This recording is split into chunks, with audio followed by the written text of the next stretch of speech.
Welcome to my channel. और आज गंदम के नए रेट के साथ नई वीडियो के साथ हाजिर हैं। लेकिन आगे बढ़ने से पहले आपसे एक रिक्वेस्ट कि अगर आपने मेरा ये चैनल सब्सक्राइब नहीं किया तो बराए मेहरबानी चैनल को सब्सक्राइब करें, बेल आइकन को प्रेस करें, वीडियो को लाइक और शेयर करना मत भूलिए। बात करते हैं गंदम की। गंदम कराची में 3100 से लेकर 3120 रुपये पर मन। गंदम कराची में 3100 से लेकर 3120 रुपये पर मन। हैदराबाद में गंदम का रेट है 3050 से लेकर 3080 रुपये पर मन। हैदराबाद में गंदम का रेट है 3050 से लेकर 3080 रुपये पर मन।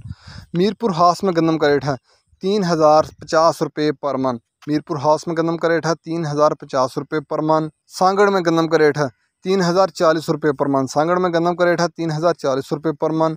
हैरपुर में गंदम का रेट है 2900 से लेकर 2980 रुपये पर मन। हैरपुर में गंदम का रेट है 2900 से लेकर 2980 रुपये पर मन। सरगोदा में गंदम का रेट है 2800 से लेकर 2850 रुपये पर मन। सरगोदा में गंदम का रेट है 2800 से लेकर 2850 रुपये पर मन। रानीपुर में गंदम का रेट है 2900 से लेकर 2980 रुपये पर मन। रानीपुर में गंदम का रेट है 2900 से लेकर 2980 रुपये पर मन। ये थे आज के गंदम के रेट्स। याद रहे कि मार्केट के अंदर दिन के औकात में अप एंड डाउन आता रहता है, उतार चढ़ाव आता रहता है, और मार्केट भी रेट वेरी करते हैं, बदलते रहते हैं, उतार चढ़ाव आता रहता है। और जो रेट्स होते हैं वो माल के ऊपर डिपेंड कर रहे होते हैं। जैसा माल होएगा वैसे रेट्स होंगे। अगर माल अच्छा होगा तो रेट यकीनी तौर पर अच्छे लगेंगे। अगर माल के अंदर कमी पेशी होगी तो रेट यकीनी तौर पर नीचे आएंगे। अगर आपको मेरी ये वीडियो पसंद आई हो तो लाइक और शेयर करना मत भूलिए। शुक्रिया।